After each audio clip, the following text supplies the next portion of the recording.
Welcome back to the second episode of the Borty and Nihar Show. Yes, sir. Another Friday. Let's get it, man. Dude. And we survived to the second show, Nihar. I'm surprised that we did it. What do you think? Hey, 60 views, man. Hey, make sure y'all get it to at least 100. So Yeah, make sure you press that like and subscribe. Yeah, we got what was it? We got 60 views on the first video, right? That's right. And then yeah, let's try to get it to 100. I'm actually pretty psyched. I thought we would get probably about like 30 views, so that was double our expectations. Yeah, I right? thought we would get 10. Oh, you got to be. I thought nobody was gonna look at it, but thank you for at least viewing it. The 60 people, we love you, and that includes myself and Aritra too as part of the 60. So yeah, what was that? So more like 58 views, but Yeah. who's counting? All right. So we got a good episode today. This one's pretty packed because, this week, man, a lot of stuff happened this week. Like, crazy amount of stuff. So what we're going to do is we're going to get into what are the top 5 highest posts on Reddit. That's the first thing we did in the first episode. We're going to do that on the second episode. We're going to try and do this every episode. So, the first top 5 posts of the week on Reddit, and we're going to go ahead and react to that. So, okay, first off, George Pickens with his unreal one-handed catch. What did you think about that catch? I think like everyone else, everybody was saying that reminded them of the Odell catch, the one-handed Odell catch against Dallas. Yeah. That was an incredible catch. Like the way he used it, like his one hand, he literally had to like stretch it out as far as possible on the outside. That was a terrible throw, of course, by Mitch Trubisky. That guy can't throw at all. Okay, George wait. Pickens bailing him out. Yeah, okay. But first. Who do you think, like, what would you say? Would you say Odell's catch was better or George Pickens' catch was much better? Oh, Odell's for sure. Odell's is still iconic. I'll tell you why. Because Odell, he did it with one hand going down while being held, and it was a touchdown. If you actually notice at the end, the George Pickens catch, he sort of had to use his left hand to secure it. Odell didn't have to do it. So he used his body? He used his body, right? Yeah, Odell used his body. Okay. Yeah. So that's why I thought that was more impressive, and also the Odell catch was a touchdown. So That's true. No, George Pickens is, man, like that Steelers receiving core is pretty solid. Like Claypool and Pickens, like, it's a shame how bad their offense is. But with okay, all those weapons. I see you were disrespecting Trubisky a little bit. So tell me more about what your thoughts are on Mitch Trubisky. I mean, did you see that one play before halftime? He missed the wide open Deontay Johnson. Deontay Johnson was just angry. Yeah. He was flipping out on the field, saying, "I was wide open. You missed 3 points right there." I thought, okay, so like Browns and Steelers played a pretty close game, and then they kind of Steelers kind of lost a little bit at the end. We'll talk more about the game specifically a little bit later, but I thought Mitch Trubisky was okay. I thought he did fine. I feel like all the calls for Kenny Pickett to come in was.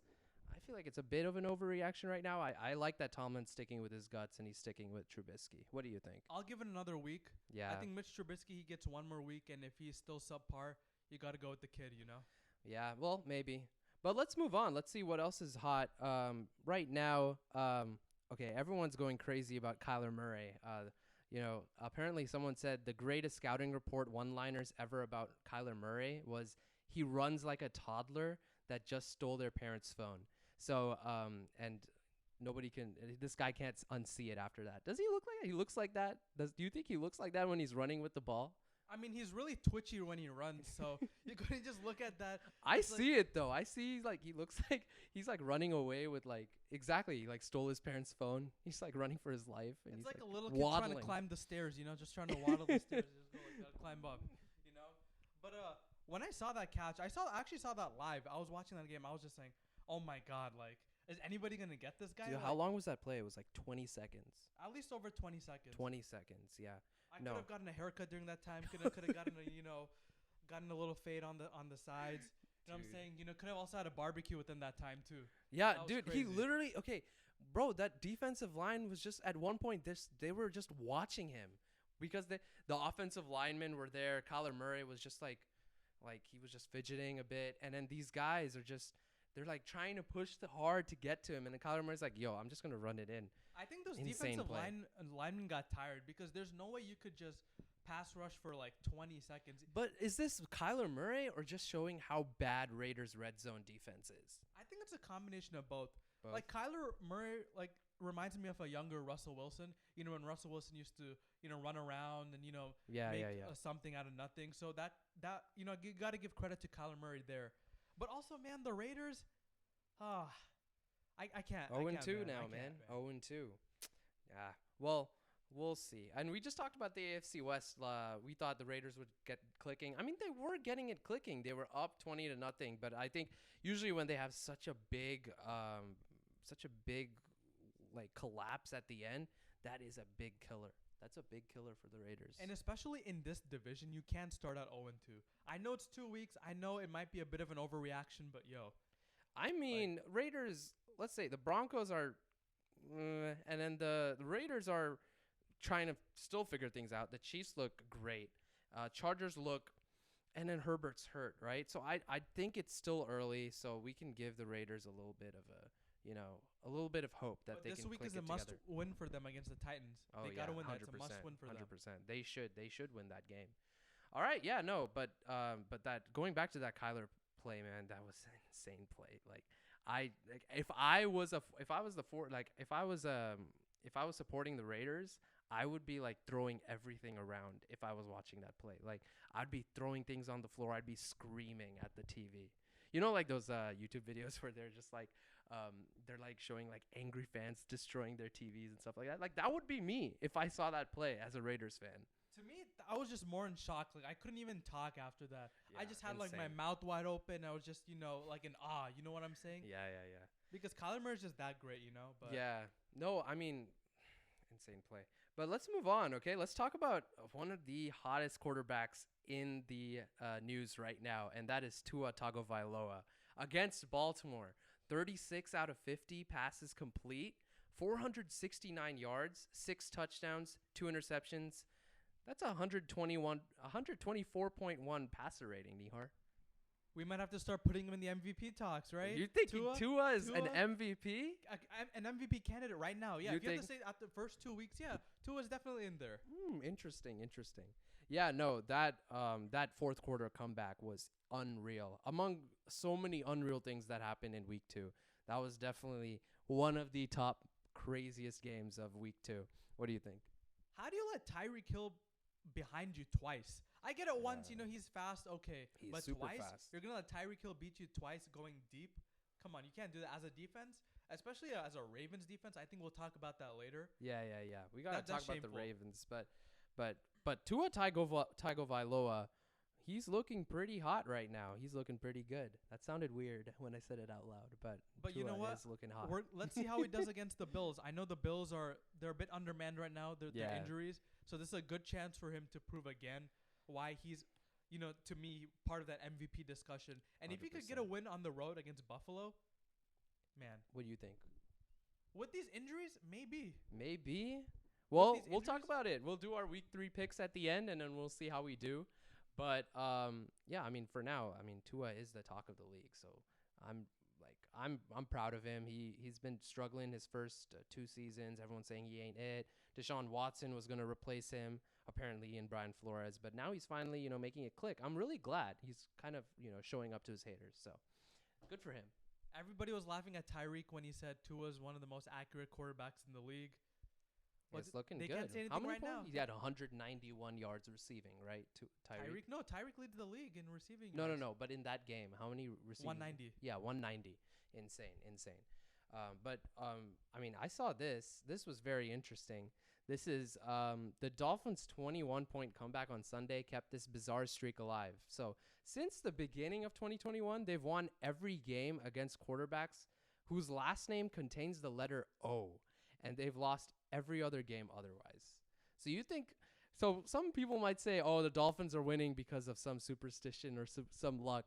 What do you think about this? This is just one super big coincidence. There's big. no way this is going to last for a long time. Like you said, it's been lasting since the beginning of 2021. Yeah. So it hasn't even been, it's only been about a year, I guess, since that's been happening. And NFL, they don't play, I guess, a lot of games throughout a season, like if you say, like, basketball or MLB, right? So that's why it's such a smaller sample size. It reminds me of the the Raiders last season. They had the coin season where the coin was predicting each and every game correctly for the first, I don't know, like I think the first 10 games, and then until like the week after Thanksgiving it broke or something like that. So like about 13 games, it was like exact. And what are the chances of that? That's like half to the power of like 13 or something of that. Like, I feel like the NFL is the only sport where you could have these sort of superstitions, and it that's works. what I love about this. That's what I love about football. It's amazing. But I was thinking, like, if the Dolphins win against every single person whose last name contains the letter O, I have something here. Let's go ahead and predict the rest of the Dolphins' schedule based on the quarterback they're going to play and their last name. How about that? All right, let's do it. Dude, let's do it. Okay. I'm going to open up the okay, so shout out to NFLPlayoffPredictors.com or PlayoffPredictors.com. They have legit the best user interface for predicting and making predictions of the whole season. So that's what we're going to do right now. What I am going to do is I'm going to start a screen recording. This is the first time we're going to actually do something like this in our podcast. So let me set this up. All right, record. All right, cool. All right, so as we see right here, we got the Dolphins schedule. They're 2-0 right now. They just beat Mac Jones. That's an O with the last name. And then Lamar Jackson. That's an O in the last name. So this week, they're playing Josh Allen. So that's going to be a loss, right? Because the Bills, Allen doesn't have an O in his last name. Then he plays Joe Burrow. So what is that? That's a... Will that be a W? I don't know. Well, according to the logic, the Dolphins are going to win that game. Then they play Zach... Flacco. Or I don't know. At week 5, I think Zach Wilson's going to be back, right? I think so, but maybe they might roll with Flacco. Who knows? Just so Flacco or Wilson, they both have an O in their last name, right? So that should be a Miami win. Then they play Kirk Cousins. Yeah. So that's also an has O. An O. Also has an O. So the Miami's going to win that. Then who are they playing week 7? They're playing either Trubisky or Pickett. Yeah. And neither of them have an O in their name. So that means they're going to lose to the Steelers. So a little bit of an upset going on there, right? In week 7. Okay. And then they play Jared Goff, right? That's a W. That's a W. They're going to play Justin Fields. Bears upset the Dolphins. How about that, man? Because Fields doesn't have an O in his last name. Yeah, I mean, that's NFL. Anything can happen in this league. And then Browns, week 10. So Brissett's still their quarterback. Yeah. So Browns are going to win. And that makes sense. Browns are off the bye. So I feel like, so far so good. Okay, so now week 11's their bye. They're what? They're 6-4 right now before their bye. And then after the bye, they're playing Davis Mills. No O. That's an L. That's an L. So Texans. So now we're talking about what's happening to Miami Dolphins. They've Garoppolo. lost three straight. And then they're going against San Francisco at home.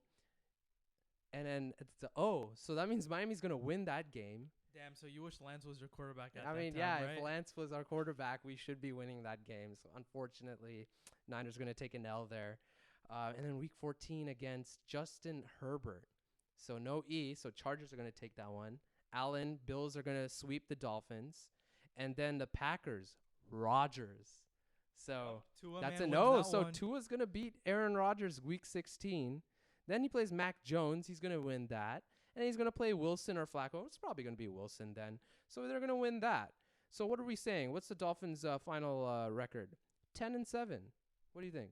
What do you think about 10-7? 10-7 is pretty good for them. Yeah, I think so. There's going to be this 3-game losing streak right here at week 9 through 12.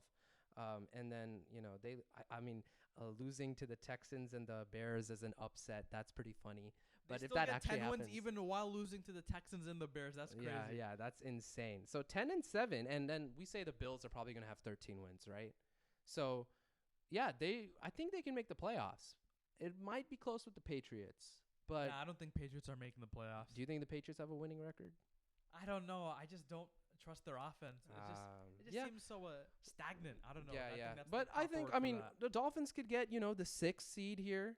I mean, they did go 10-7 once, right? And they still missed the playoffs, right? I think they went 9-8, right? No, there was because they lost the last week to Buffalo. They were 9-7 or something like that. Yeah, but they've had a winning record before, and then they missed the playoffs, which is pretty sad.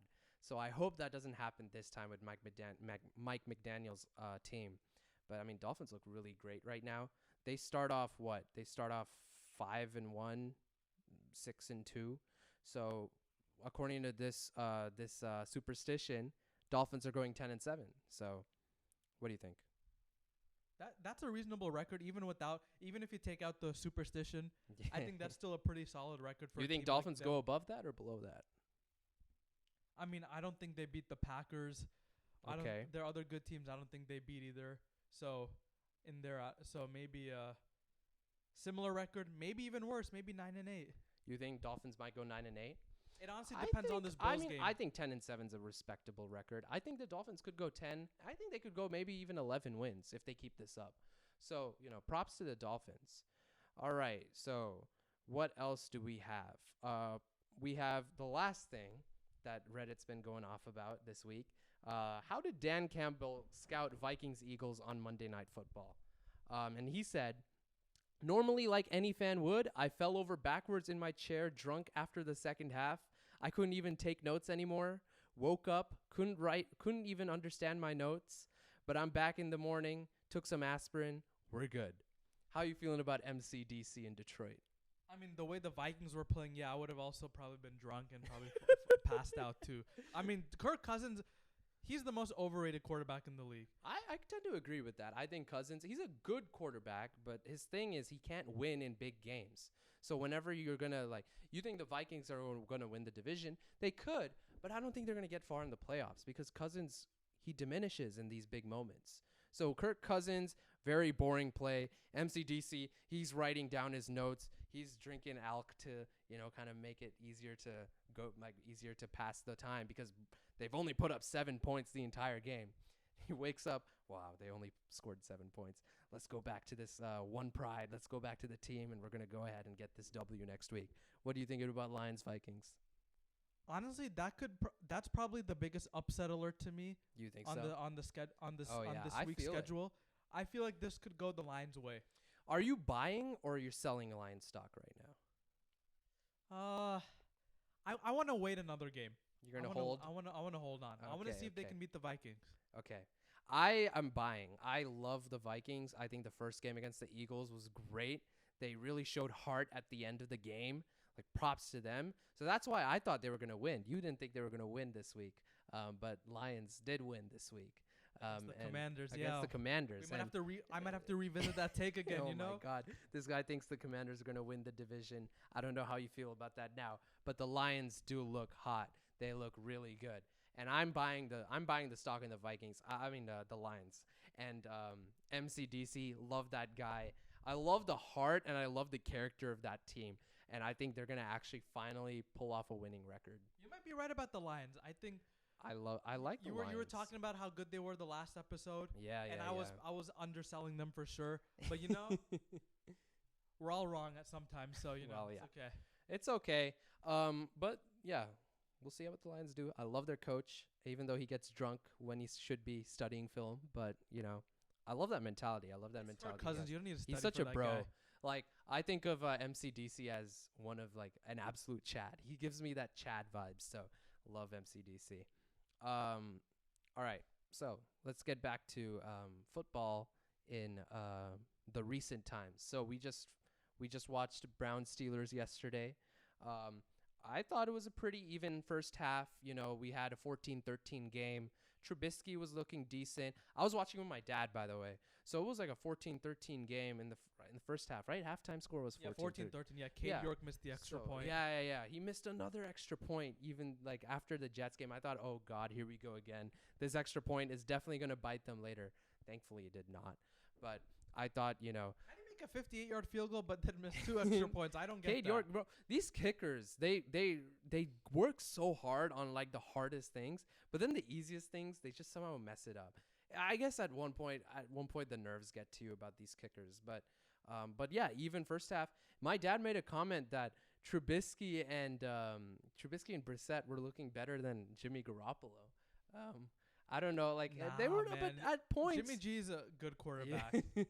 But at some points, they were making very accurate throws. They were making good tight spirals at the receivers. The receivers were catching the balls. And then Nick Chubb, man, he went off. And David Njoku got 9 receptions. That's most in the team for a tight end. That's very impressive. I want to ask you, what happened in that second half with the Steelers and the Browns? I think the Browns control the pace of the game. That's what they did. They controlled the time of possession. They used their running backs really well. They moved the chains. So I think they had like a drive, right? Even though they only got 3 points out of it, it took like 6 or 7 minutes.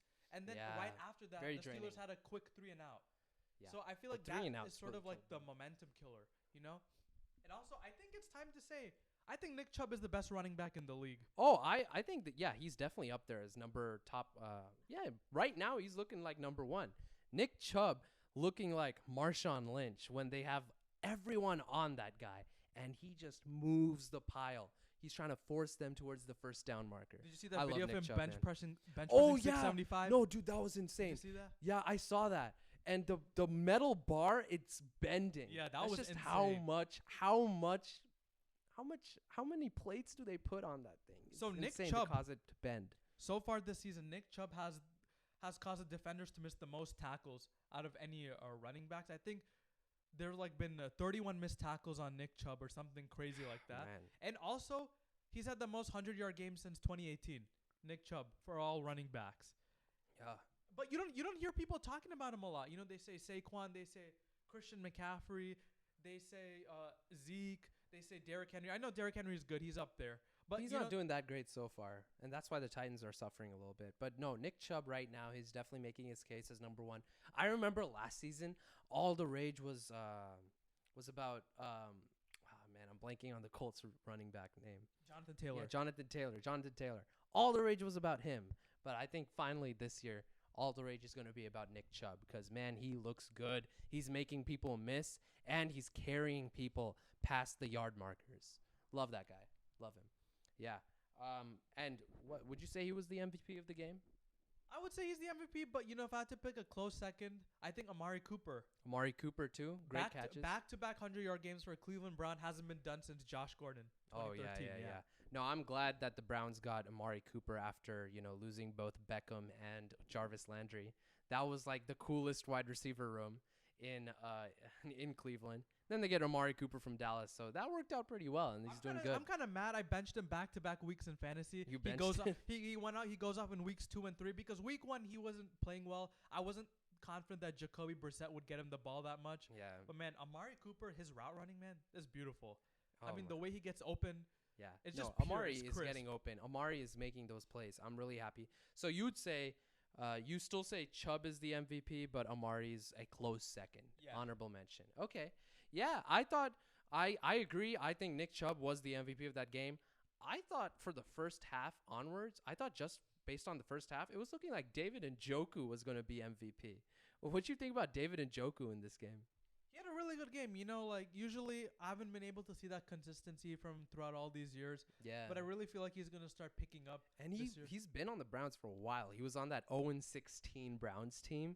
And he's just, I mean, he stayed with the Browns. He stayed faithful. I think there was a point where he wanted to get out, right? They had Hayden Hurst as their tight end. And no, did I get that right? Hayden Hurst? Hayden Hurst? I don't know. I feel like he was. I don't know. He was one of those. Yeah. And then he wanted to leave because he thought he was going to be the main tight end. And then he stayed. And I think finally this year he's going to shine. I think he might make a case for a top 5 tight end. You think David Njoku could be a top 5 tight end in this league? You don't think so? Way. Okay, let's take a list of tight ends, all right? Obviously, Kittle, Kelsey, and Waller. Those are your top 3, no matter what, right? And then, you know, Dallas Goedert's there. Oh, yeah, that's Dawson Knox is there. I might even take Dalton Schultz from the Cowboys. T.J. Hawkinson also. T.J. Hawkinson, Kyle Pitts. Matt Gesicki. Mike Gesicki, yeah. Mike Gesicki. Because I think the thing with Njoku, I was looking at his stats. It's over 6 years, right? He's been playing 6 years. Yeah. He has, I think, over those 6 years, a little above 2,000 yards. And I was looking throughout the years. I mean, he's been injured. He hasn't had great years. He hasn't been able to keep up that consistency. I think to be a top 5 tight end, I need 2 to 3 years of solid consistency. I think people were pretty quick to name Kittle as a top 5 tight end, though. The first season. Actually, no. The season he went off with 210 yards in that first half against the Denver Broncos. I don't think people were like putting him in the top 10, top 5 conversation yet. Were they? Was he a rookie or second year, I think, at that time? I was like, yeah, that was around then, the second year. I think what made George Kittle, you know, in that conversation was that year with the 49ers when Garoppolo tore his ACL. Yeah. They had 3 different quarterbacks or something like that. It was and a he was QB still able to carousel. produce. I think that's what made him elite, and Oh, that's yeah. what put him in that conversation. Oh, yeah. So David Njoku looked very good in that first half, but still has ways to go to cement himself as a top tight end in the league. There's a lot of names right there. But I like David Njoku. He looks good. I'm glad he stayed with the Browns. And I think if he keeps it up, he can climb his way up that tight end list. So I just want to, David Njoku's on his way. What do you think about the Browns and the rest of their season view? Oh, man, I was looking at their schedule. It's a little brutal. What do you think? Tell me.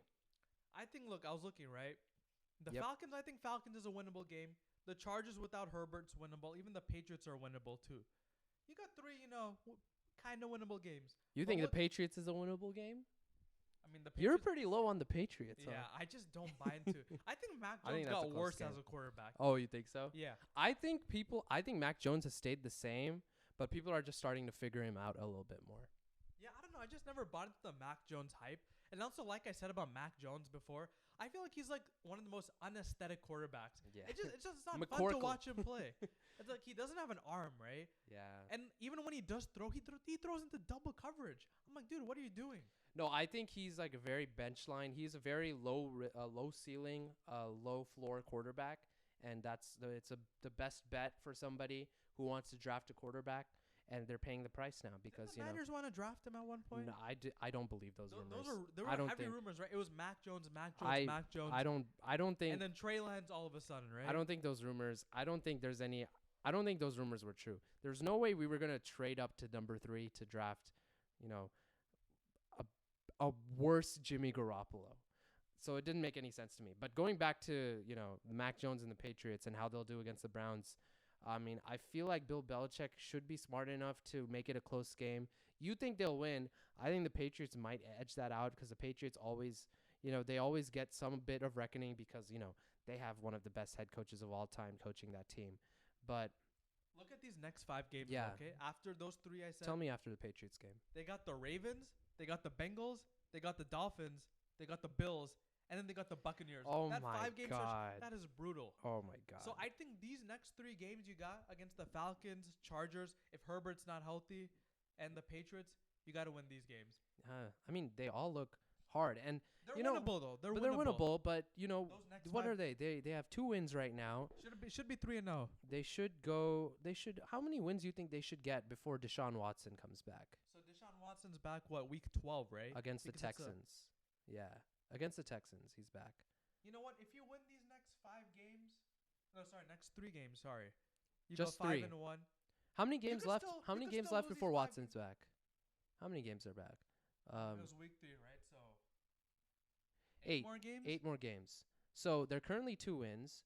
They have 8 more games. How many of those 8 games you think they need to win in order to be fine once Watson takes over? I think you got to win these next 3 3 on your schedule. And honestly, within these 5 pretty tough games, I think winning 1 is fine.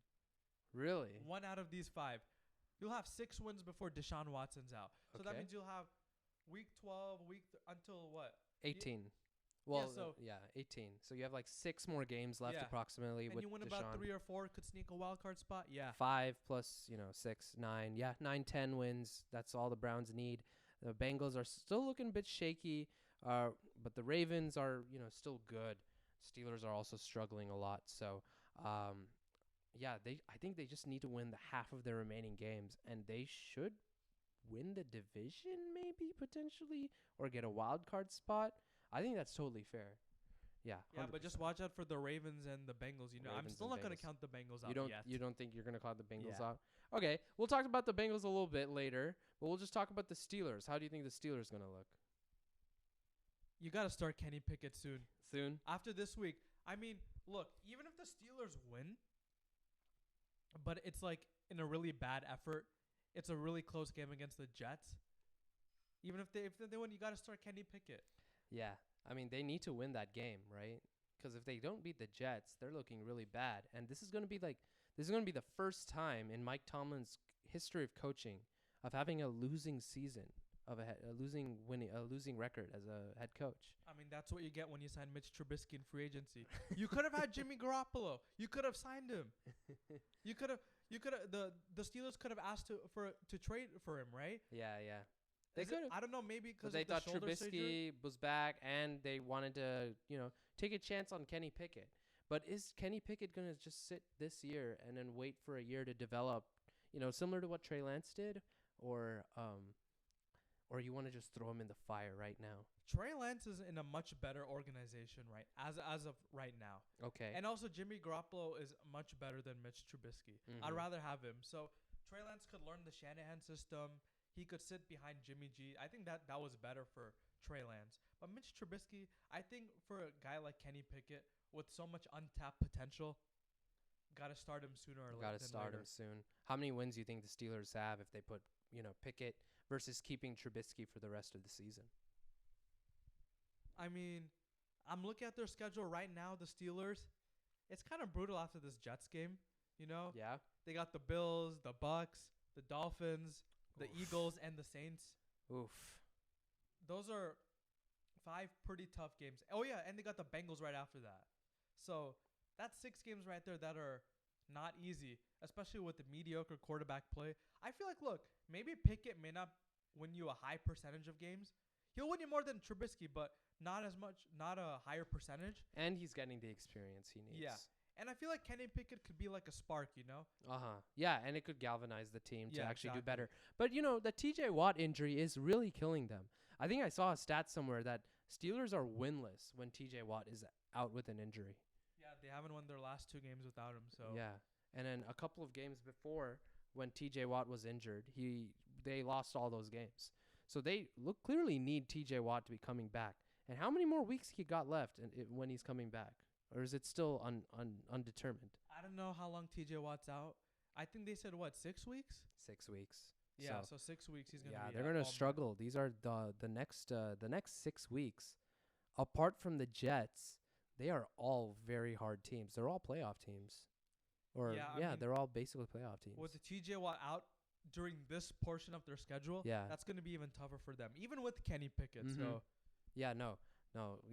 I'm definitely concerned if I was a Steelers fan right now about how their season's going to go. Steelers ain't making the playoffs. Yeah, I don't think they're done. I'm sorry. They are rebuilding. They need to figure things out this year. So Steelers need to figure some things out. But if we don't think the Steelers are winning the AFC North, who do you think is going to win the AFC North? I think from what I've been seeing, I think the Ravens. You think the Ravens? I agree. Yeah. I think it's going to be the Ravens too. I think it's going to be if the Browns can keep this up, it's going to be a very close race between the Ravens and Browns. You think you agree? I think it'll be between the Ravens and the Bengals. But how about the Browns? The Browns are looking pretty good, and then they are. But I just Deshaun Watson's going to come back. Something about Jacoby Brissett, man. I just you don't like don't Brissett? buy into him yet. And also, Brissett has overall a decent record as a starter. I think he has a winning record as a starter. Just barely over, barely more wins than losses. But what were you saying? I just feel like I just seen throws Jacoby Brissett missed. He's also he's a really slow quarterback too. He's not as mobile as people say he is. And also I'll give him a compliment here. He is really good on 3rd and short situations and 4th and 1. I heard a stat on the broadcast in yesterday's game. He's nearly 100% on those. Yeah, but besides that, he's got that Brady DNA in him because he's like Garoppolo. They both were under Brady in New England. Yeah, the master of the QB sneaks, all of them. Yeah, so. They're all great QB sneakers. But I mean, I'm surprised you don't think the Browns have any sort of shot at first place or second place in the division. You still think they'll be 3rd. You really? Yeah. You don't think You don't think the Bengals are struggling right now? I mean, it's also early in the season. But you don't think the Browns and the Ravens are the two? You think it's going to be Ravens and Bengals? Yeah, let me tell you why. Okay, let me pull up the Bengals schedule right now. Okay, so Sure. Tell me. All right, let's pull it up, all right? Oh, man, they do got some tough games. Okay. Yeah, they do got some tough games. They got a home game against Miami. A road game against the Ravens. I mean, they did beat the Ravens on the road last year too. But here's the thing, right? Lamar's in a contract year. They couldn't negotiate his contract. He's on fuego right now, Lamar. I can't believe they didn't get that done. The Ravens, that's so dumb. This guy literally carries their offense. He literally is your offense. I mean, he leads your team in rushing. He's actually become a much better passer. To his credit, a lot of people are saying, "Oh, Lamar Jackson can't pass. He can't throw." He was making some dimes against the Dolphins. I saw it even against. But the Jets. how are they going to do against the Bengals? You think they're gonna win that game? They'll split that game, and then what? Who they got left? See, I think Saints. The Bengals can beat the Browns. They could beat the Panthers. They could beat the Falcons. They could beat the Steelers. They could beat the Titans. Yeah, they actually got some winnable games on here. The Patriots, yeah. And then how about the Browns? Do you think they split with the Browns? I think so. I think just because of that rivalry. Yeah. I just think even the Browns have had their numbers over the years. So Okay. I think I still okay. Here's what I generally here's my thoughts on Joe Burrow. This guy was sitting outside on the game after he lost to a divisional opponent, which I said last week. If this is gonna be your mindset after just one game, you're in for a long season. Now you just lost to Cooper Rush and the Dallas Cowboys. hey, Cooper Rush might be better than Dak, man. Well, You know, that's there might be a I QB don't know about controversy that. in Dallas. You know what I'm saying? I don't know what Jerry Jones is on. I don't think that's absurd to me. Just because he won one game, there's a QB controversy. No, shut up. You know No. the funniest thing is, I remember there's a video I think the CBS News was talking about, or CBS Sports, Yeah. and Julian Edelman's on that show, right? Yeah. And Julian Edelman was the funniest thing. I don't know why that made me laugh. He's like, they were talking about, I forgot, one of the commentators saying, "Oh, it's not going to be that big of a drop off between Dak and Cooper Rush." And Julian Edelman was like, "Who is Cooper Rush?" So some people don't even know who Cooper Rush is. To his credit, he did win that game though. And against he the also won Bengals. against the Vikings last year. And again, the was it last year? Last year, right? Because Yeah, last he year. was out. Yeah. So Cooper Rush has he has experience working with the Cowboys, but I mean, clearly he's been on the Cowboys for this long for a reason. He's not good enough to be the starter in Dallas. And again, going back to the Bengals, they couldn't beat a weak, injured Dallas team. And now they're going to struggle against The all thing these is, next guys. The Bengals only lost by 3 in their losses, so that's why I'm not too worried. It's not like they got blown out, right? Well, it's but like, it was it's a against the major Cowboys. It was against the injured Cowboys. It should you have think they not might have even taken been a them close lightly, game. They should have maybe? won that game. Do you think they might have taken them lightly? There's no way. They wouldn't have taken them lightly. They just lost to Pittsburgh. And if Joe Burrow is already depressed by losing to Pittsburgh, then he better know that he's got to show up for the next game and win that game. And he didn't win that game. So I do agree that their O-line is a very major and concern what they were supposed to do that this offseason, right? They did invest money into the They O-line. they were supposed to fix the offensive line, and that's still an issue for Cincinnati. Maybe that might be the fault of Burrow too. Maybe Burrow might be holding on to the ball longer because that's always an attribute. I feel like the O-line gets a little too much blame. Maybe. Yeah. Maybe it is Burrow's fault. I mean, I'm happy to blame it on Burrow. If you guys know me, I think people are going to I think people are figuring out this Bengals team, and that's why they're 0-2. That's why they lost to the Cowboys. Really, the Cowboys without Dak Prescott? Yeah, I don't think the Bengals have what it takes to win the division or make a run for the division. I think it's still Ravens and Browns. The way we saw the Browns play last night, they looked solid. And this is without Deshaun Watson. So once Deshaun Watson comes in, now they have a top 5 quarterback in their room. So that's why I think the Ravens and Browns are making the run for the division title. I think the Bengals are looking about 3rd place. I don't think the Bengals are making it to the playoffs this year, arguably. Damn, that's pretty wild. Yeah, The I'm going Bengals- to say the Bengals, I don't think are going to make the playoffs this year. Damn, that's a pretty hot take. But you disagree, though. Yeah. Yeah, well, that's my take, and we'll see how it goes this week. I had my Commanders take last week, and now you got your Bengals missing the playoffs. So let's see how this works. I'm going to say the Bengals are not making the playoffs. I can feel this. I can feel like the Bengals are not going to make the playoffs. The Browns and the Ravens are going to fight for the AFC North crown. And you think the Ravens and Bengals are still going to fight for the AFC North crown. So let's see how this goes. Who are the Bengals playing next week or this week? Let me check. Wait. The Jets, yeah. Yes, they should win that game. I mean, If they lose, if yeah, they it's lose over. that game. If If they lose to the Jets. they lose, I'll come in next week and be like, you know what, Aritra, you were right. The Bengals losing to the Jets. No. I mean, that further proves my point. So that's the AFC North. That's what we think about the AFC North. Let's talk a bit about our 49ers and your boy Jimmy Garoppolo. Porn star Jimmy. Oh my God. Jimmy Garoppolo is back. He is back, baby. Okay, let's preface this with I'm really sorry about Trey Lance. He had surgery for his ankle. He fractured his fibula. He had a dislocated ankle. I feel really, really bad. I mean, this guy was just about to get started on his career and finally show why he is the man that he is, the man that's been so longly awaited in the NFL. Man, you got to feel so bad for Trey Lance. But I could tell that team, I was there at the game. I could tell that team was so happy to see Jimmy Garoppolo back under center. And he was just, man, I'm back. Let's do our old thing. We win when I'm a quarterback. So let's go back and do our thing. We're going to win this game, and we're going to win the next couple of games. We're making another Super Bowl run this year. So I'm happy about Jimmy Garoppolo. How about you? What do you think about Jimmy Garoppolo? So the being Trey back? Lance, to get started on the Trey Lance injury first, Yeah. it just sucks, right? Like you said, he's just starting his career. The thing is, right? That's going to be 3 years of football Trey Lance is not going to have. Yeah, it's Because a bummer. 2020, the pandemic, right? They only played one game at North Dakota State. And then 2021, he was the backup. He did start 2 games, but, he didn't play it as much. Yeah. Jimmy G was a starter. This is supposed to be his year. Now he's going to miss another year of football. So you 3 don't know how years. he's going to be, right? The next year.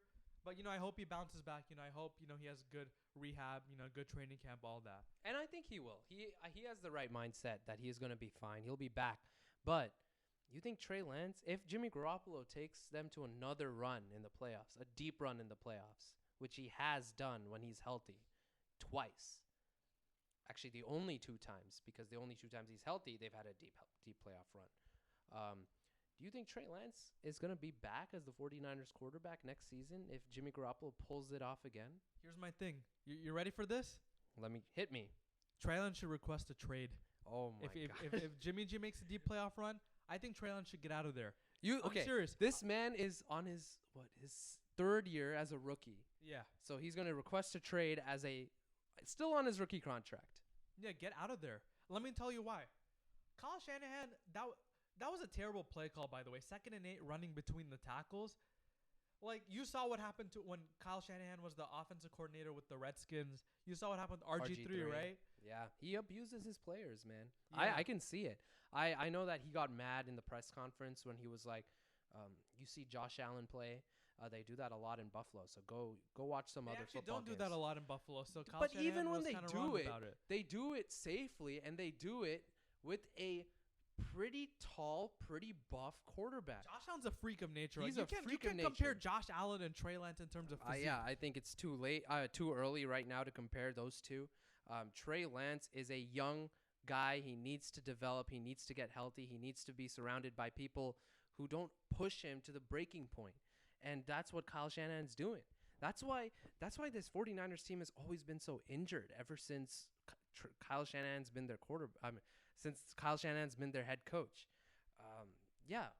So here's another thing, right? Do you know, actually, after the game, right, there were a lot of people or a lot of Niners players, coaches off the record saying, yeah, I think we're better off with Jimmy G as quarterback. Yeah. Like, can you imagine? That must be confidence shattering for Trey Lance. You get a season-ending injury, and then you find out that there are people in the locker room who are happy without you being quarterback. Yeah, that must suck. Right? For Like, him. that's Poor just Trey. a confidence killer. Yeah. I wouldn't want to be in that environment if I were Trey Lance. So you're And like, pretty outrageous to say request a trade as a rookie, but And like you said, right? Like, the energy was just different with Garoppolo as quarterback. Yeah. Did you see that QB sneak? They were celebrating like they won the Super Bowl. yeah. I mean, I was there at the game. The minute he rushed the touchdown, they're all batting at his helmet like, you're back, man. It's so good to see that you're back. And he was loving it. He was loving the teammates' attention. I'm so happy for Jimmy Garoppolo. I love that guy. Yeah, and the thing is, like, look, Trey Lance, like you said, is a developing quarterback. Yeah. The 49ers have a small Super Bowl window. You don't have time to develop a quarterback. All the players are in their prime now. So Yeah. they got to win now. That's another reason why Trey Lance should be on a team Yeah. that will solely focus on him, that does not have all the pressure and the expectations And to we don't reach a want Super another Bowl. Jordan Love situation in San Francisco where he's just sitting on the bench behind a quarterback. This is Jimmy Garoppolo's team. It always has been. Even with Trey Lance as quarterback, when he was named the starter, this is Jimmy Garoppolo's team. So Also, I want to ask you one more question. what's up? You think the 49ers should let Jimmy G cook? What Expand sort the of- playbook. What sort of question is that? This is like a let Russ cook Yeah, derivative. no, I'm serious. Let Jimmy G go. I'll tell you this. Yeah, they should let him cook, but I'm not gonna phrase it like that. I'm gonna say I trust Jimmy G. In Jimmy G, we trust. No, I'm saying like expand the playbook, like go for the deeper shots, you know? Oh, 100%. 100%. And now I think he's more healed up. I think he's saying his shoulder's great now. He has, I mean, it's now 2 years since his ACL injury. He's playing on a contract year too. Oh, yeah, technically, yeah, he's playing on a contract year. Let the man do what he wants to do. Let the man shoot the deep passes. Give him a chance to really show what he can be. But I know Jimmy Garoppolo makes a little bit of boneheaded mistakes sometimes. But I think Jimmy Garoppolo can really finally take this team to a win in the Super Bowl. And Kyle Shanahan. Damn, okay. I mean, If they win the Super Bowl, then what are they going to do about Trey Lance? I mean, I think that just proves my point about wanting Trey Lance like okay. out of there. I still think Buffalo's gonna win. I mean, I don't think I still think the Buccaneers and Bills are still my Super Bowl matchup. I still think that's gonna happen, but that's a conversation for another time. But I mean, if San Francisco can keep this clicking, if they can win big games, they can make Tampa Bay have a run for their money. I think their biggest opponent on their way to the road to the Super Bowl isn't LA Rams. It's Tampa Bay. And because, Tom Brady has always been the bigger man, that Jimmy Garoppolo has been under. And we're going to see them play later in the season. Tom Brady versus Jimmy G. I'm so so happy glad for that game is back, that matchup. The NFC Championship last year, maybe. Maybe, yeah. Right? Maybe. But, yeah, Brady going back to his old town in San Francisco, playing his old backup who was going to replace him in New England.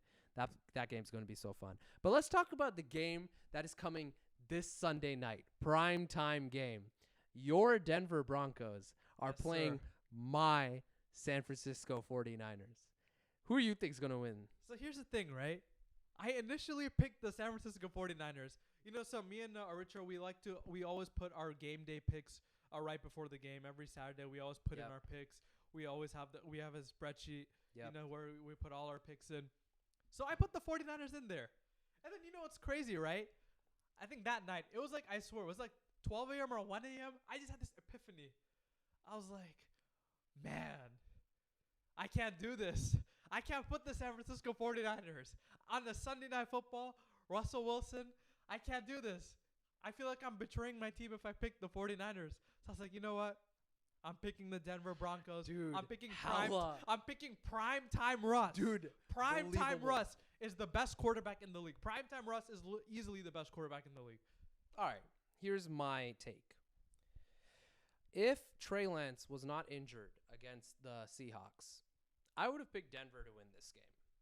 But like we said, this is a different energy now. Jimmy G is back, baby. Jimmy G has brought the fire back in the San Francisco 49ers. They're going to make a deep playoff run. And I look at the other side of the ball.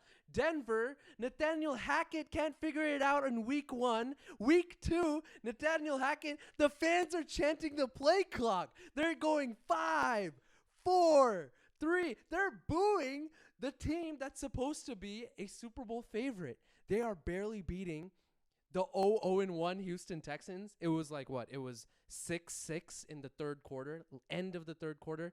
People are already calling for Nathaniel Hackett to be fired in week 2 of the NFL season. And you're telling me I was one of those people too. Dude, there's no way with this much dysfunction Denver has what it takes in a primetime slot. I could agree. Russell Wilson does have the 49ers number. He might be able to sneak a victory just based on his talent alone. But with that coaching staff, if they continue to let the Denver Broncos suffer and shoot themselves in the foot continuously each game, the Niners are going to win this one in a close game. I mean, obviously, I still believe Russell Wilson has what it takes to make it a close game, all that stuff. And I think it's going to be a close game. But there's so much dysfunction already in that Denver team. I don't think they're going to beat what we say, Niners are one of the best coached teams in the NFL. I don't think they got what it takes. So here's the thing. I think people look at the Denver Broncos dysfunction and they're going to be like, yeah, like they're cooked, right? But let me tell you something. You know, total yards, right? Offense total yards. Broncos are actually ranked 7th in the league. Okay. 7th. For a team that averages 16 points a game, they're ranked 7th. And then the coaching, because you guys are making all those yards, and then the coaching is failing once you guys get into a scoring position. The red zone, that's exactly the problem. Those are like very little errors that can be easily fixed. It's not like the Broncos are struggling to move the ball down the field. That's not the case. You guys scored 16 points in both games. It's about scoring in the red zone. Those are little basic mistakes. I mean, fumbling twice at the 1 yard line, not able to, you know, I think Russ missed Javonte Williams. You know, he had him wide open, and you know he saw him wide open at the end, but I think it hit a Houston Texans player's helmet. You know, so I think little things like that, like basic things, and suddenly, right? Like I see a play, it's a 3rd and 1 in Houston territory. They run a jet sweep for their 4th string tight end, man. I mean, out of all the plays, like, dude, I don't think even Madden would think of something like that, like a jet sweep for your 4th string tight end. Why are you doing that? Like, So how are they gonna win this game, bro? They're playing a rejuvenated 49ers team. Because I don't think they're gonna be that dumb. I don't think they are looking that dumb, bro. They are not gonna top this. Trust me. If they come out like, you know, with these gaffes again, and you know just playing stupid. Oh, next week. Oh, I don't think you want to see me next week. No, okay. How about this? Let's put something on the line. If the 49ers win, I'll show up to the next podcast and with something. And then if the Broncos win, if the Broncos win, I'll show up with something. And if the Niners win, you'll show up with something. Yeah, I'll wear my 49ers hat next week. Okay, you'll wear your 49ers hat next week. Yeah. If the Broncos win, I'll I don't know. What should I do? You got to wear my Russell Wilson jersey. Okay, I'll wear your Russell Wilson jersey next podcast if the Broncos beat the Niners. So there you have it, folks. We got a wager on the line for Niners, the Broncos. I don't want to wear a Russell Wilson jersey. Plus, you're like 2 sizes smaller than me, so it's going to look so tight on me. But, man, Nathaniel Hackett can't hack it. He's not going to be... And I think that's going to get even worse. I think those boos are going to get louder in Mile High Stadium this Sunday night. But Judy's back healthy. Surtan's back as well. I think they're going to get some, you know, offensive linemen back as well. So, you know. We'll see, buddy. It's only been 2 weeks, so. And they're already calling for your coach to get fired. But me and Nihar are going to be watching that game together. We're going to be watching that game. Prime time. Going to be a fun game. Broncos are going to be wearing their... They're going to be wearing their blue jerseys. They're going to wear their dark blue jerseys. Clean. And the Niners are going to be wearing their traditional away jerseys. And the last time that uniform matchup happened, Peyton Manning was setting the touchdown record. It was like 21-3 when they were just demolishing us. That might be a sign, right? I don't know, man. I think, I mean, your fans are booing you in your own stadium against the Texans. So once you get a real team like the Niners. 17-4 against the Niners. And in the great words of Aaron Rodgers, I own you. And I still own you. Dude, that's what Russell Wilson going to be like on Sunday. We'll see how that goes. And then, again, if Nihar's right, I show up with a Russell Wilson jersey next week on next episode. I got that for him. And if I get it right, you're wearing a 49ers hat to the next. I'll wear the 49ers hat. And also, if you could give me one of your 49ers I got a Kaepernick jersey. He'll wear a Kaepernick. I'll wear that. Yeah, I'll wear that. So he'll wear the Kaepernick jersey and a 49ers hat. I'll wear... Do you have a Seahawks hat? You have the Seahawks beanie. Yeah, I have a Seahawks hat, actually. Oh, you have a hat? Okay. I do. I'll wear the... You don't have any... Wait, Seahawks. Wait, no. Wait. This guy... Wait. Look, this guy has a Seattle Seahawks shirt on, and he's shitting on the Seahawks. He's thinking the Broncos are his favorite team. You don't have any Broncos gear. Not yet, but I will get them. Dude. I'll get Broncos merch. When? Soon. Okay. I got to see them perform first, you All know? Right. Dude, yeah. I mean, it's looking bad for you right now. Looking like I feel like you got to put a hold on that Amazon order or Wish order or wherever the hell you buy your gear. Dude, Wish got the best deals. Dude, this guy got a Jimmy Butler jersey from Wish. And I was like, dude. It looks clean. And wait, your Russell Wilson jersey is also fake, bro. No, it's not fake. It is not fake. Don't say that. Jersey is fake, bro. I don't have fake shit. Dude. They're lying. No. You do, bro. We'll see. Okay, if the Broncos win tomorrow, you guys will see me wearing a fake Seahawks jersey. You guys will be to decide. You guys will decide that next week. If, fingers crossed, the Broncos don't win, then you don't have to see that. We don't have to talk about that anymore. But we'll see how that game goes. Me and you watching that together tomorrow, Sunday night. All right, man. What we gonna do next, Nihar? It's time for the tier list. Let's get it out. All right, let's do the tier list. So I'm sure all you guys have seen us talk for, I think now it's been an hour. So we'll now show you what our thoughts are on the teams. We're going to be making a tier list. And then the tier list is obviously through the tiermaker.com, like the usual tier list. And so that you guys know what our stances are on every team. Because I think in the last 2 episodes, we've almost talked about every team, but maybe not all of them. So we'll make this tier list, and then you guys can see what our impressions are on all 32 teams. So let me just go ahead and start a new screen recording.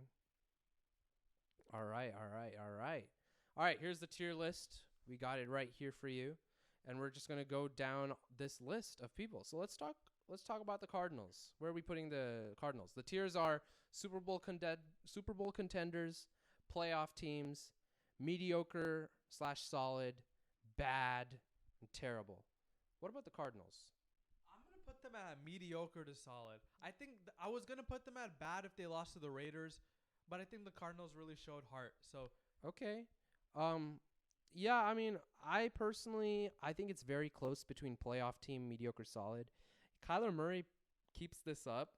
I think they go up to playoff teams. We can probably do this tier list again in a couple of weeks, see how it changes. Yeah, let's see by like mid-season, Yeah, we'll revisit this around week 6. We'll see how it is. Again, Cardinals mediocre solid. Yeah, they should have been a closer fight against Kansas City, and then they almost lost to the Vegas Raiders. But they did look damn good. But right now, we'll just put it at mediocre solid. How about the Falcons? I'll put them as bad. I agree. I think they're like bad. Not terrible because you know what, the games were actually close, but they still have a long way to go. They need to get a win first. If they got a win against one of those 2 teams, I would have put them as mediocre solid. Yeah. I think they have potential though to be in that mediocre solid category. Yeah, no, I agree. They're bad, but I think, would you say they're similar to last year's Lions, where they were bad, but they were like they could pull off like good games against good teams? Yeah, I can see that. They're like the 2021 Lions. Yeah, they're like the 2021 Lions. Okay, let's talk about the Baltimore Ravens. Playoff team. I think if you want to be a Super Bowl contender, that defense needs to improve a lot. Yeah. Ray Lewis and Ed Reed were probably crying when they saw how bad that defense collapsed. So they're a playoff team. Lamar's going to obviously make them a playoff team. But to get that Super Bowl contenders, I need to see that defense play better. Yeah, I mean, that loss against Miami is real killer. I think that puts them back in playoff teams. And again, I don't trust Lamar to do well in the playoffs. Like I just think he doesn't do well in the playoffs. So they're just going to stay where they are as a playoff team. How about the Buffalo Bills? I think Super Bowl contenders. Yeah, come that's on, very that's obvious. Easy. Too dominant. Come on, it's very obvious. The Bills are just like that. Yeah, and we don't need to talk much about the Bills. How about the Panthers? Terrible. Not even bad, just terrible. I just don't know. Like, I mean, the Browns should have been a pretty easy victory, especially without Deshaun Watson at home too. And Baker's just so inconsistent. Yeah. No, he is a bit. I know like you also have a soft spot for the Cleveland Browns too. Yeah. So obviously, coming from Cleveland for 4 years, I went to school there for 4 years, so I have a soft spot for the Browns. I like Baker. I like a little bit of him, but he is how he plays. And I think they did Baker very dirty, and that's why I thought they needed to win that game. I thought Baker had the dog in him to beat the Browns in week 1, and he almost did, but they fell short. And this is where the confidence and the ability to actually think you can win games goes away. They still have CMC. I still think they might be close to just being bad. I might put them more on bad than terrible personally. But yeah, I mean the Panthers need a little bit more work. And I feel bad for Baker, but they had their chance week 1 to really establish themselves as a better team, and since then it's not been that good. Okay, how about the Chargers? Playoff team. Playoff I team. think to be a Super Bowl contender, you gotta finish those kind of games. You know, if you're at the 1 yard line or something, no, 3 yard line. Yeah, when they threw the pick six. Yeah. When Herbert threw the pick six. Great yeah. teams take control. They finish those games. Like you said last week, Herbert doesn't have Herbert's a great quarterback, but the team itself, maybe not Herbert, but the team itself doesn't have that clutch factor. I agree with that. I think they lack that clutch factor. They have yet to show that they have a clutch factor or anything of that sort. So I agree. Playoff team. How about the Chicago Bears? Terrible. Even though they got one win against the 49ers. That was a very ugly win against the Niners. It just wasn't like a great victory, I would say.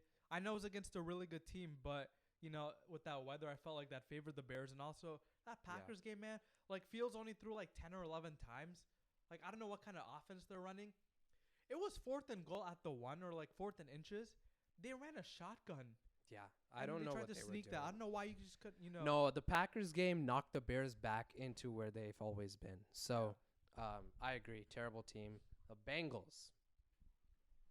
I'm going to put them at mediocre solid, actually. Okay. I don't know. Do you agree with that? I'm I know actually they're very 0-2. glad you said that, and we spared away some time from argument. I would put them at mediocre solid as well, and not a playoff team. I thought you were going to put them as a playoff team. But yeah, no, Bengals, I'd say mediocre solid. They're still a good team, don't get me wrong. Joe Burrow has enough weapons to succeed, and I love Jamar Chase. He's a great receiver. I think he's one of the best receivers in the NFL. But again, teams are figuring them out, and it's putting them from playoff team to a solid mediocre team. Yeah. All right. How about the Cleveland Browns? I'm going to put them as mediocre to solid as well. Okay. I think, you know, with Chubb, they're literally being carried by Nick Chubb. Mm-hmm. Like, throughout all these games, Nick Chubb's been phenomenal. I think Amari Cooper having that resurgence with the Browns, too. I think he's going to be more motivated. My only question mark, of course, is Jacoby Brissett, how he does. Yeah.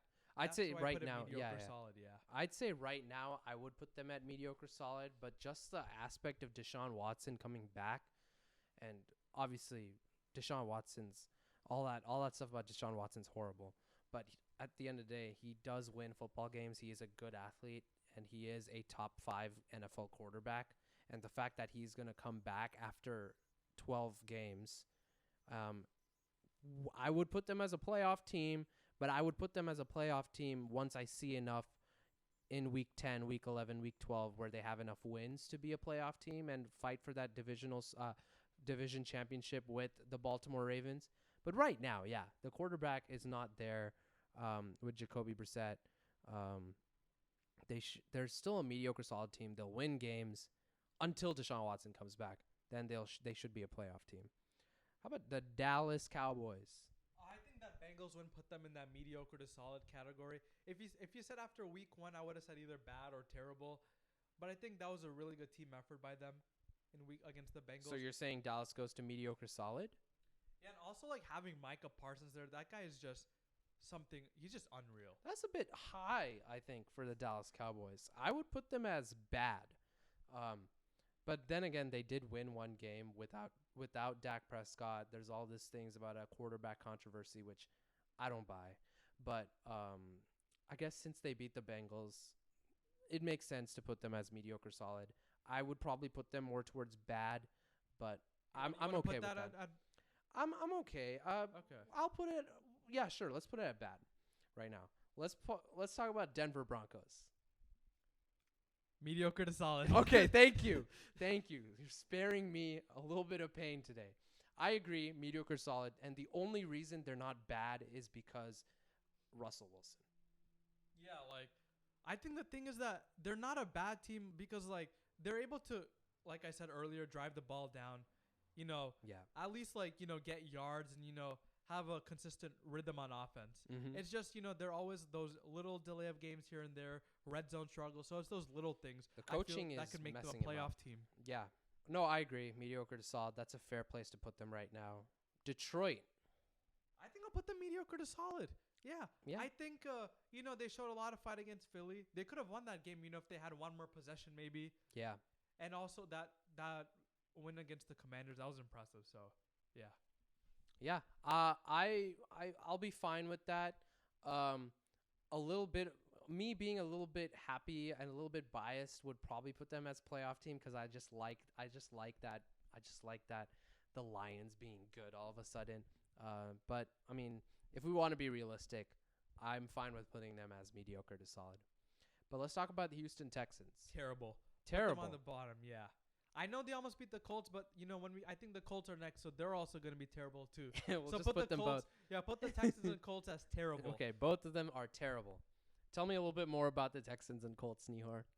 I mean, look, the Texans, I think week 1 they looked okay, Mm-hmm. but you were up 20-3. I did not protect that, right? Yeah. And then the Colts, like, really, like, 3 interceptions. I thought Matt Ryan's supposed to be the answer.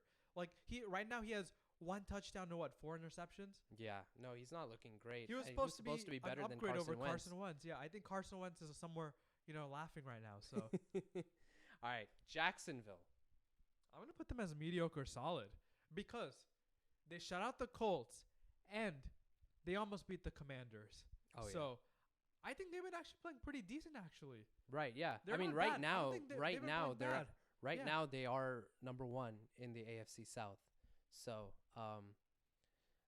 like, good for them. But I mean, the whole AFC South looks horrible right now. Let's be honest.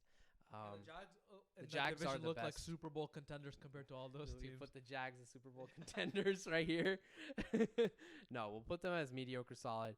We like what we're seeing so far, but we need a bit more time. Right now, I'm not quite sold because you lost to a Commanders team, which I think is not that good. And Nihar might feel different, but I think is not that good. And but then you win one more game. And you're on top of the end, and then you decisively beat the Colts, who are just, I don't know what they're doing right now. I mean, it's typical though. Typically, the Colts lose in Jacksonville, so maybe it was expected. Haven't won there in a long time. They have not won there in a long time, so maybe it was expected, but I think that it just balances out to mediocre and solid. All right, this next one, the Kansas City Chiefs. Yeah, Super Bowl contenders. Yeah, we don't need to talk much They've about been doing that. really well, And they've been doing well without Tyreek Hill. Yeah, I think that was the main shock to me.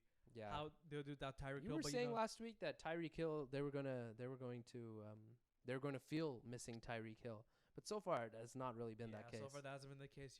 Mahomes, does his thing like he always does. So Yeah. How about Miami? playoff team, they're looking solid. Tua, especially with that 6 touchdown performance. I know I'm not sold on the Patriots, but that was still a good victory by Miami. Mm-hmm. I think having Tyreek and Waddle, the fastest receiver duo. I love those. I love the duo. Yeah. It really works, and they're both above 170 yards for both of them. Yeah, I've never seen anything like that. That is really. insane. Credits to Mike McDaniel. He's doing a hell of a job in Miami, and they keep this up. The next time we do this, they might be Super Bowl contenders. Yeah, Super Bowl contenders. And that AFC East is looking very, very, very good. Yeah. But we'll see this. We'll see how the Miami Dolphins do. Right now, they've definitely cemented themselves as a playoff team. All right, Minnesota. Mediocre, solid. Mm-hmm. Okay. Or I'll either. I know recency bias. They looked very sloppy, but I can't discredit that win against Green Bay. Right. So what we saying? We still putting them in mediocre, solid, or playoff team? I'll say mediocre, solid. Okay. I remember Kirk after Cousins week gotta 1. do better, man. Get I the remember ball to week 1. Jefferson They were better. like looking very solid. Everyone's saying there was not a single hole. That I don't see anything wrong with the Vikings. They look very good. And then the next week happens, and then you're reminded Kirk Cousins is still kind of not really showing up in when he needs to show up. So, yeah, mediocre, solid. I can see that. How about the New England Patriots? Bad. Yeah.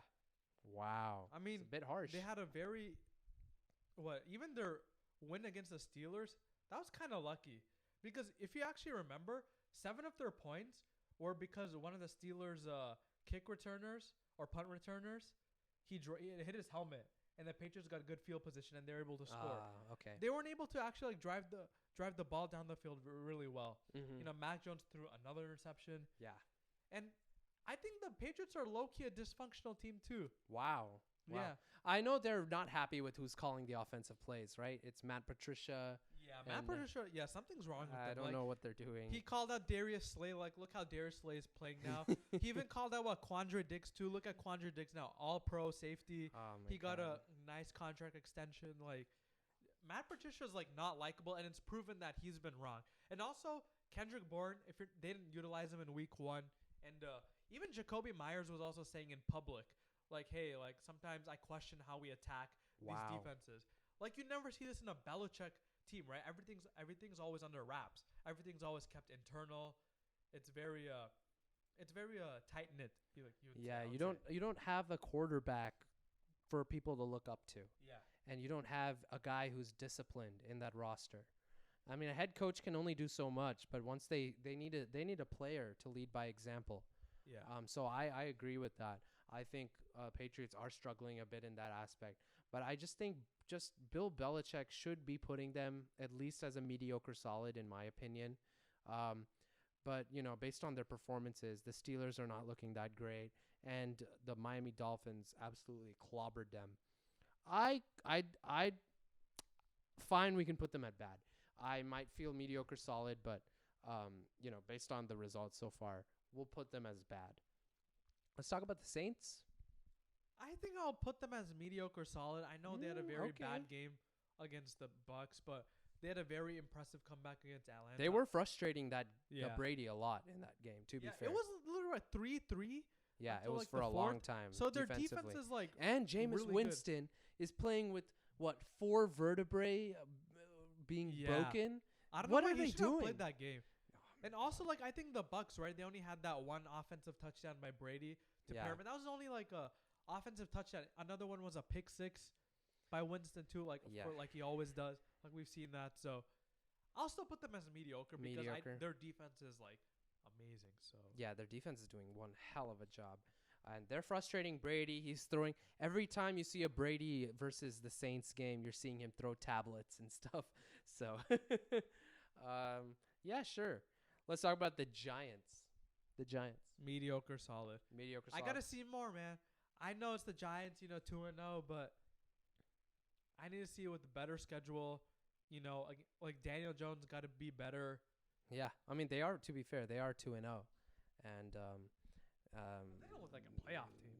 They're looking good, but they're not looking dominant, which is fair. I agree. I'd put them as mediocre solid. How about the New York Jets with this outdated logo right here? How about the Jets? Put them as bad. Bad. They weren't supposed to win last week. The Browns gave it to them. Yeah. The Jets Browns were shot awful. themselves. Yeah, so I don't buy what the Jets have. No, I agree. Bad. They should not be winning that many games. How about Las Vegas? Man, I don't know. I was leaning towards mediocre solid. Would you agree? I know I'd agree. I'd say mediocre solid. They were close against the Chargers, and also they had a lead against the Cardinals. They're up 20-0. Yeah, you cannot be making these mistakes. It's just about closing out, not making mistakes. Like Renfrow fumbling twice. Like, I know they're 0-2. It's kind of like the Bengals. It feels so bad for Renfrow fumbling twice. Yeah. And then the next fumble was the game-losing fumble. No, they should be a better team with that roster. So for that alone, I'd put them as mediocre solid. Yeah? Yeah. Okay. How about the Green Bay Packers? Mediocre solid. They haven't done anything impressive, right, to show, right? They're like yeah, I agree.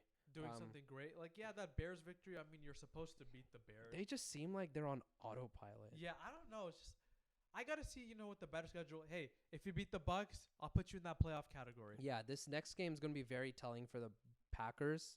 And the Bucs are injured too. There's no reason why the Packers can't win. Yeah. Right? I agree. Packers, yeah, they look like they're just on autopilot. Like, they lost to the Vikings pretty bad. But this is always the case with Green Bay early in the season. They just don't look that, like, they just look okay. Yeah. Buccaneers are probably, we'll get to that later, but that game should be pretty defining on how the rest of the Packers season should go. So we'll see how that goes. But yeah, for now, I'd agree, probably mediocre solid. Let's talk about the Philadelphia Eagles.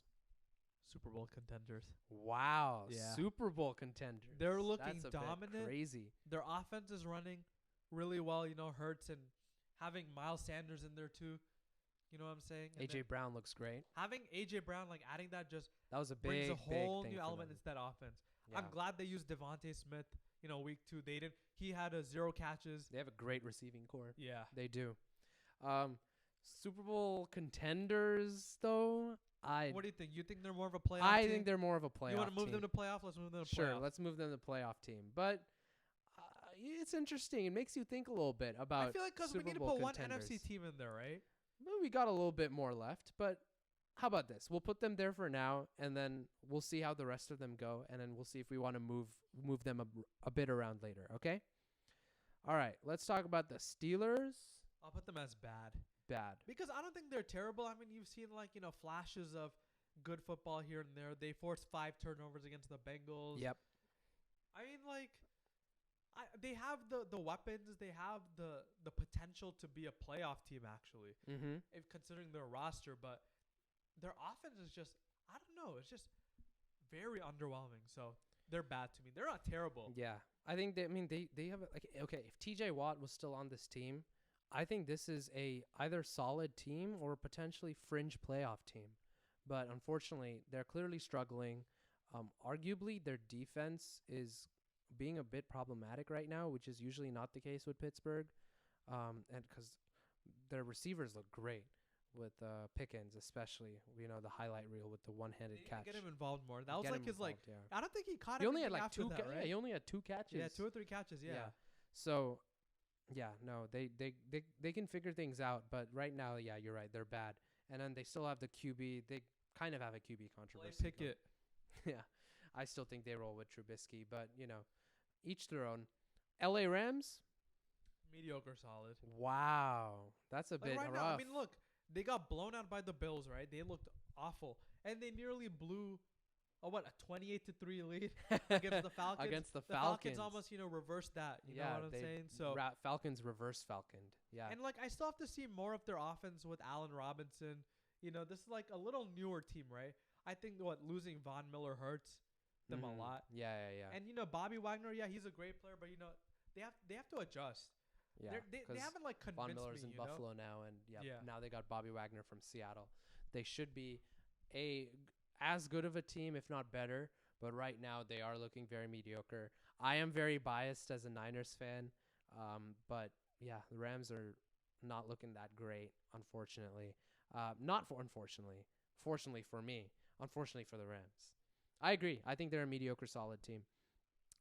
Let's talk about my team. Let's talk about the San Francisco 49ers. Playoff team. Because, look, if Trey Lance were the QB, I would have put them in that mediocre, solid category. Fair. I think, when you have Jimmy G now, I think that changes everything.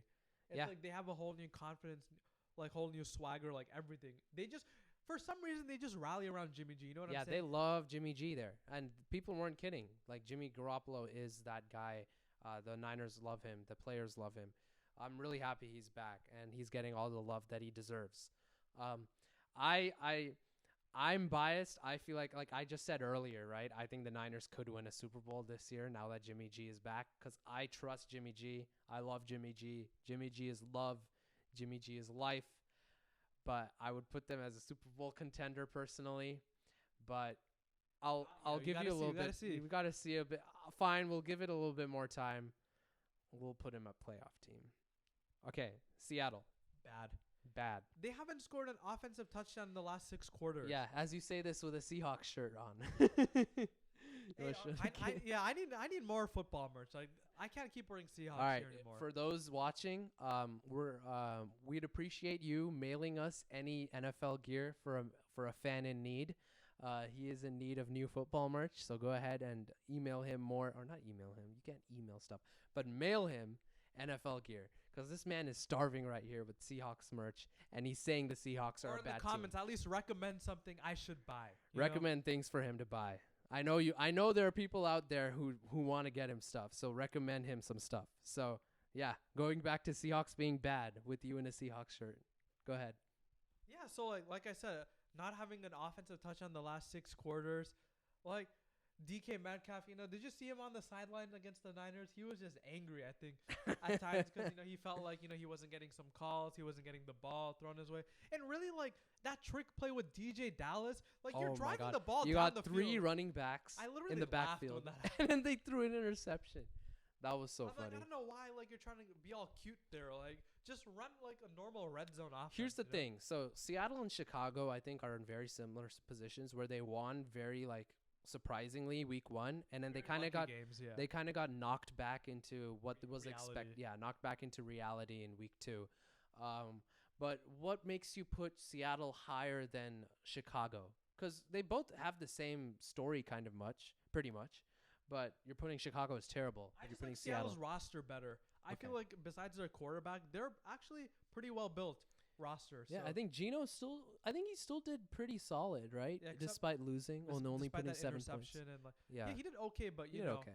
it's just he's still a question mark to me. But so. They wrote me off. I ain't right back. It's not Yeah, looking. how's that working now? You're gonna be replaced by Drew Lock in a couple of weeks. You think they're gonna replace him with Drew Lock? I mean, if he plays like this, yeah. But he's playing okay. If he can't score, I mean, an offensive touchdown. If you're having a drought like this, like I would bench my quarterback. Okay, we'll see how Drew Lock changes the team culture. I don't think it'll change much. Arguably, I think it gets worse.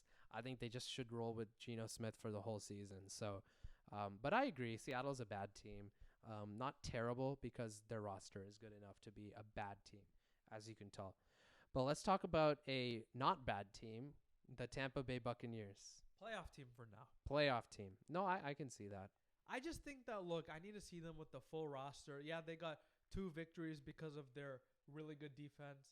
I need to see, with them with Julio, Evans, and Godwin, all healthy. So we'll see, because I know there's a lot of questions about Brady and his ability to perform right and now. also, like, he's dealing with a lot of personal issues. Yeah, he's dealing off with the some field. stuff. Yeah. And people are questioning if he's doing this because he just feels like he has to do it. People are questioning he if can't live he's without football, honestly. I feel like it's just part of his lifestyle. Honestly. Right. That's why he came back. Yeah. So we'll see. Let's see how this works. Right now, it's going well, but this is like typical Brady. Like, he doesn't have to work that hard for the team to do that well. They are a playoff Let's get team. to that Super Bowl contenders. They should. Right now, they're just looking similar to the Packers, where they're just kind of on autopilot right now. That defense is crazy. So yeah, that's the why defense they're a is playoff crazy. team. Yeah, it was a playoff team. And I still think the matchup is Buffalo versus Tampa Bay. Right now, it's hard to say that just based on the sample size of 2 games that Tampa Bay is a Super Bowl contender. They're just looking like a playoff team right now. But I know how Brady is. I still think Brady is going to be in a very hotly contested match for an 8th Super Bowl ring before he retires. I feel like that's just the most Brady way to go out, right? Just win another Super Bowl and just finally call it quits. If he wins, I think he retires. Yeah, if he doesn't win, I think he's going to be back for another year. But I think he's finally getting that Super Bowl ring. I think he's going to retire after this year. Though. Can't have Brady win that 8th ring, man. That's too much. I just feel like point. we keep saying this every year, and he keeps proving us wrong. So I'm gonna finally just be like, yeah, I think you're gonna win, and then just see what happens. So that's why I think Tampa Bay is making their case for another Super Bowl. But yeah, based on how they're playing right now, it's hard to say they're Super Bowl contenders. But I think they should end up winning the Super Bowl, just knowing how Brady is. Let's talk about Tennessee. Terrible. I agree. That was just what was that Monday night game? 41-7. Like, if you're gonna lose, at least lose with the dignity. Like, I thought it would be at least a bit of a battle, but it was no battle at all. Derrick Henry is just not good right now. Yeah, he's not playing well. I don't think there's much to be said. Tennessee is just not that great. Garbage right now. Yeah. Yeah. How about the Washington Commanders? Mediocre, solid. Still, Yeah. I put them as bad, but wait, no, they got a good victory. Look, they almost came back in the second half. Carson Wentz was playing really well. Carson Wentz is doing good. It's not like they were down 22-0 against Detroit. Yeah, but Carson Wentz still had 3 touchdowns in that game. They lost by what? Only 9? I mean, that's still kind of a big margin, but it's not the worst. I just feel like they need to get their defense intact. I think they'll be a pretty solid team. They'll be a playoff team. Okay. And you know what? Maybe I'll be proven Maybe. right and they'll win their division, right? I don't know, man. I You think know? the stock is going down. You think the stock's going up. We both are pretty different about the Commanders. I personally would put them as bad, but we'll leave it there for your sake. But let's look at the whole tier. Let's look at the whole tier list. You think you want to move some of these around? I think we're good with where this is right now. You think this looks good? What do you look? This will definitely change a lot. Yeah. If we look at it in 100%. week 6. Yeah. Let's just So, keep this like. It's actually it is. I find it actually a little bit weird that we just have Philly. We just have Philly with Buffalo and Kansas City, and 2 AFC teams and 1 NFC team. That's a bit funny. But I mean, which NFC team is a clear-cut Super Bowl contender? Yeah. Right now. Right now, it's hard to say. Philly would. If I had to pick someone, that would be Philly. That's why I put them there. Yeah. Okay, fine. We'll leave the tier list as is. This is going to change a lot, but we're gonna. Please let us know. Yeah, If you like our list, should we? We're change going some to. things? Yeah, we're going to put this on our Instagram, and then we're gonna see how you guys react to this. And obviously, we've talked about it in the podcast. Feel free to roast us. Feel free to say this is the stupidest tier list I've ever seen. What are you guys doing? Why are there so many mediocre solid teams? How are there how are there 6 AFC teams but 3 NFC teams? No, how are there 5 AFC teams but 3 NFC teams in the playoff teams Super Bowl contenders bracket? But hey, right now, based on these are what we can tell for the best we can right now. This is definitely going to change. So again, let us know what your thoughts are. But that's the tier list. What you think? I like it. It looks good. All right, fine. That is the tier list. Okay. And now we are nearing the end of our podcast. So let's go ahead and do our week 3 quick picks. So let's go ahead and do it. So we got Browns beating the Pittsburgh Steelers. Let's do Raiders at Raiders at Titans. Raiders get their first win of the season. I agree. Let's do that. How about Ravens at Patriots? Ravens to win. Ravens. I just think the Patriots, you got to play better. You got to show me something. If you beat the Ravens, then I might just buy into you guys. So That's true. Let's talk about Bengals at Jets. yeah, the Bengals get their first win of the season. Bengals They can't win. lose to the Jets. Yeah. How about Chiefs at Colts? The Colts are a mess, so I'm going with the Chiefs. And You the know, Chiefs are playing great football. So Earlier in the season, I would have probably picked the Colts to win this game because I feel like there's just an upset value there. But the Colts have just looked so bad. It's really hard to think the Colts are going to win that game. So let's say Chiefs win it. How about Bills at Dolphins? That's going to be a great game. So I was actually picking the Bills, 100% confident with that. And then I see their injury report with Micah Hyde, Jordan Phillips. I think one more. Their cornerback, right? Dane Jackson.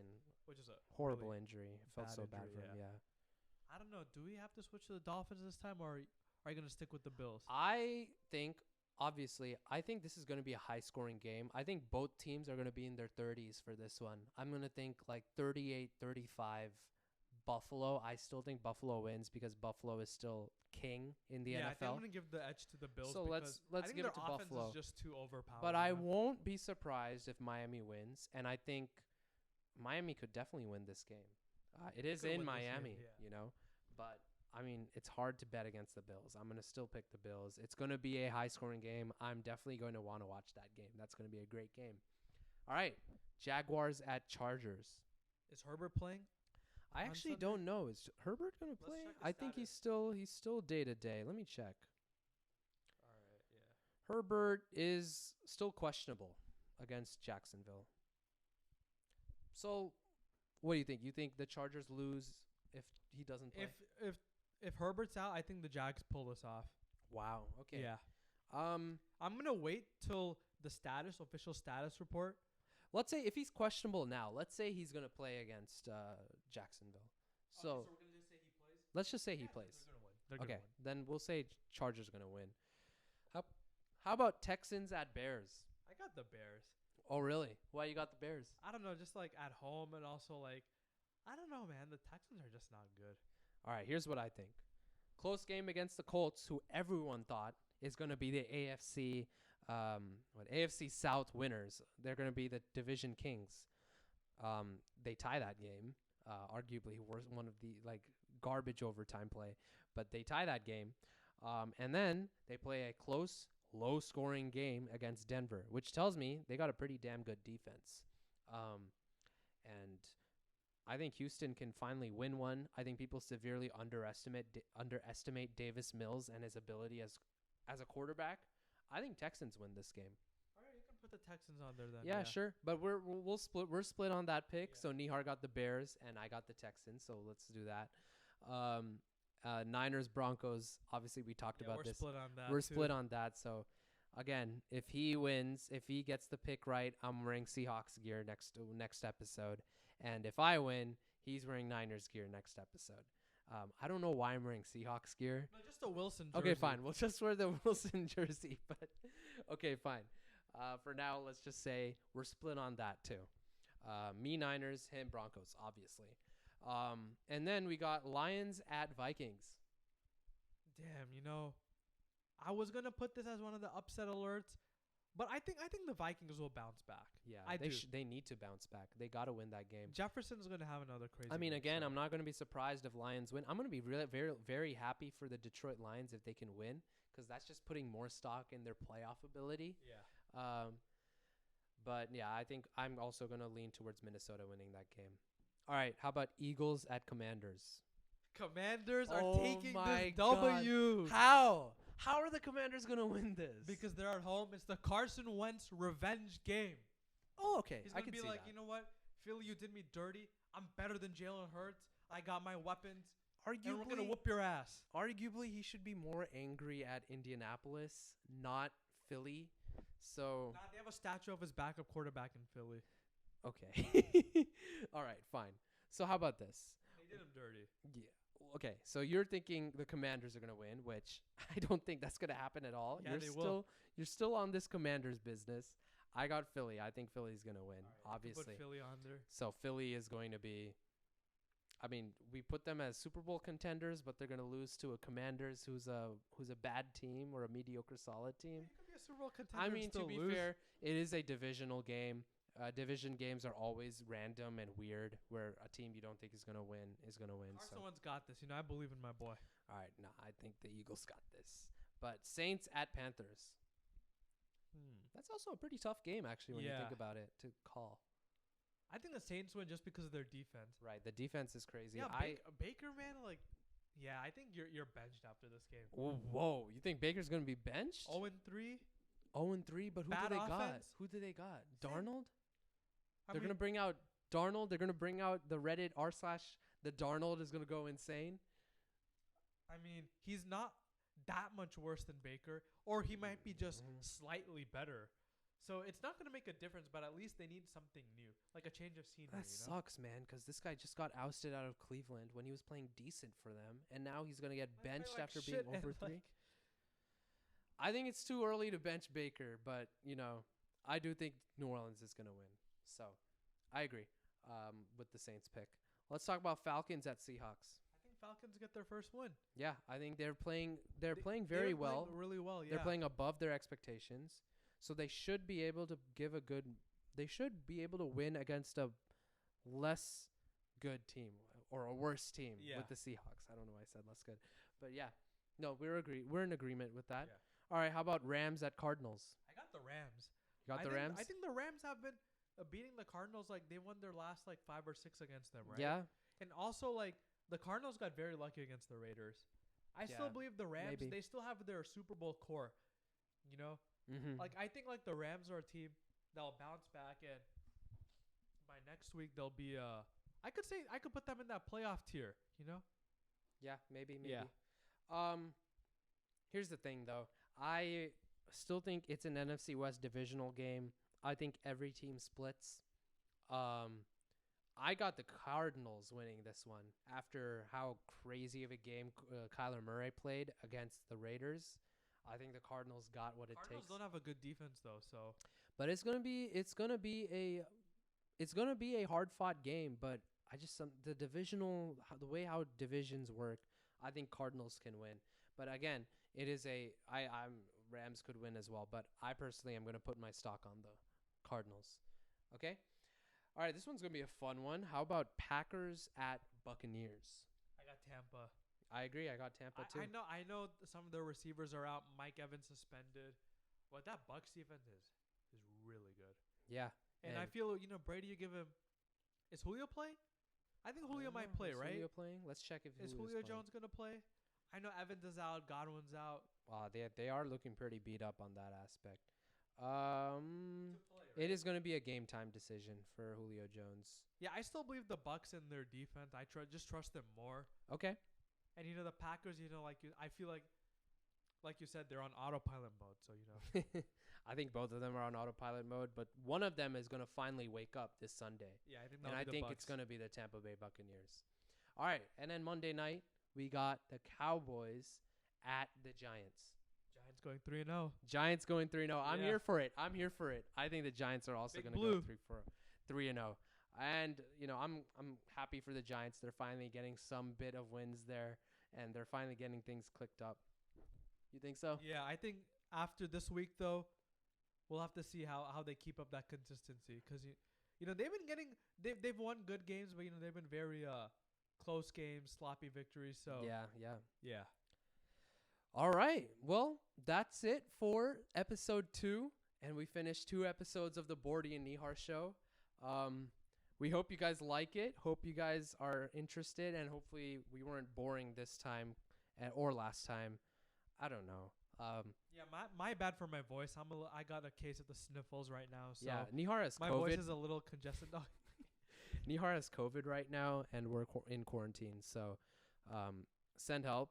And also send him fan gear because this man showed up with Seattle Seahawks. A Seattle Seahawks Nobody shirt. likes the Seahawks. This man is saying we don't like the Seahawks. And he's wearing a Seahawks shirt. The duality of Nihar, man. You never fail to disappoint us. Thank you for coming back for the second episode. We've done a great job, I think, in the second episode. And I can't wait for that Niners-Broncos game. That's going to be a fun one to watch with you. We got bragging rights on that one too. So yeah, we'll see how that goes and the aftermath of that on episode 3. But again, it's your boy Borty. I'm signing out. It's your boy Nihar. Nihar signing out too. And we'll see you next week. Yes, sir.